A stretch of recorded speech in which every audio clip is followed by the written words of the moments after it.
Hello guys, welcome to KKM classes. तो हमने पिछले टॉपिक में वैद्युत धारा पढ़ा था। उसके बाद जो अगला टॉपिक है वैद्युत विभव, तो आज उसका अध्ययन करेंगे। तो क्लास को आगे बढ़ाते हुए चलते हैं, पढ़ते हैं। तो इसमें वैद्युत विभव एकांक धनावेश, यहाँ लिखा है एकांक धनावेश। एकांक का मतलब आप लोग समझ लीजिए। एकांक, एक अंक, इसका मतलब किसी भी चीज में एक अंक, एक अंक मतलब एक वैल्यू होनी चाहिए। कंडीशन नॉर्मल नंबर एक। उसके बाद धन आवेश। धन आवेश के बारे में आप लोग जानते होंगे, पिछले क्लास में 9th में आपने पढ़ा होगा इस चीज को। अनंत से, अनंत मतलब जो भी चीज हमें पता नहीं रहती कि ये एक्चुअल में कहाँ पे है, कोई उसकी सीमा नहीं है, तो वहां पे हम लोग क्या करते हैं, उसे अनंत की डेफिनेशन दे देते हैं, अनंत कह देते हैं वहां एक्चुअल में। ठीक है। उसके बाद अनंत से वैद्युत क्षेत्र, ये इंपॉर्टेंट बात कि वैद्युत क्षेत्र क्या होता है, बच्चों को नहीं जानकारी होती है। उसके बाद हम देखते हैं वैद्युत क्षेत्र क्या होता है। आपने देखा होगा जहाँ पे तार वगैरह लगे होते हैं, तार से कुछ समय नीचे एक ऐसा डेंजर बना होता है, ऐसा यहाँ पे खोपड़ी वगैरह बनी होती है।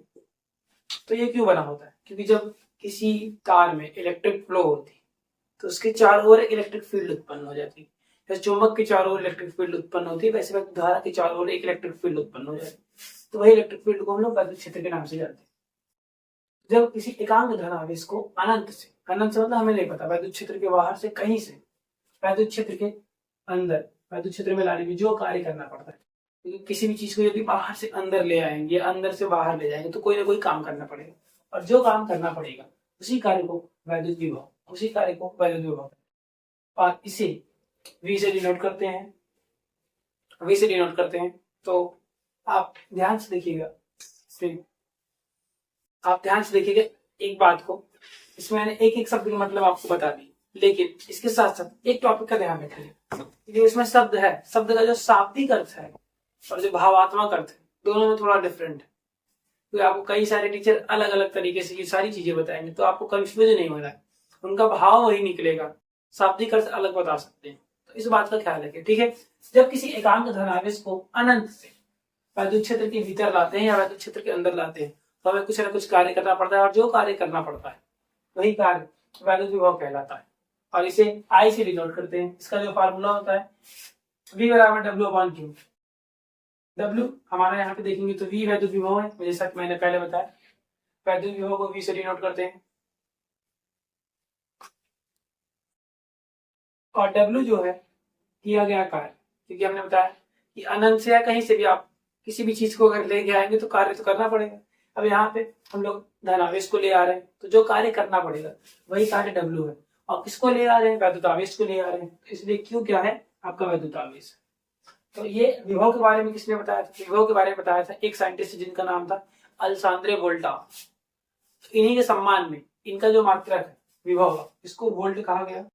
और यहाँ पे यदि आप देख पाए तो कार्य का मात्रक जूल और आवेश का मात्रक कूलाम, तो इसका मात्रक जूल प्रति कूलाम भी होता है।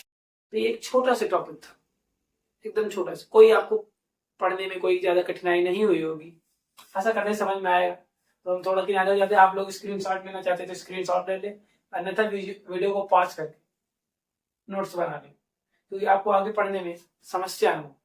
क्योंकि बार बार यदि आप वीडियो में आएंगे देखेंगे तो आपको डिस्ट्रैक्शन हो सकते हैं, क्योंकि फोन चलाएंगे तो वहां पे बहुत सारे नोटिफिकेशन मैसेज आते रहते हैं। तो एक बार वीडियो देख के उसको नोट्स बना के अथवा स्क्रीनशॉट बना के रख लें। तो इसी के साथ आशा करते हैं आपको वैद्युत विभव की कॉन्सेप्ट समझ में आई हो।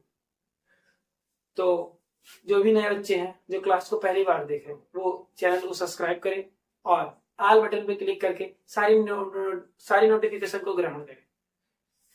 धन्यवाद।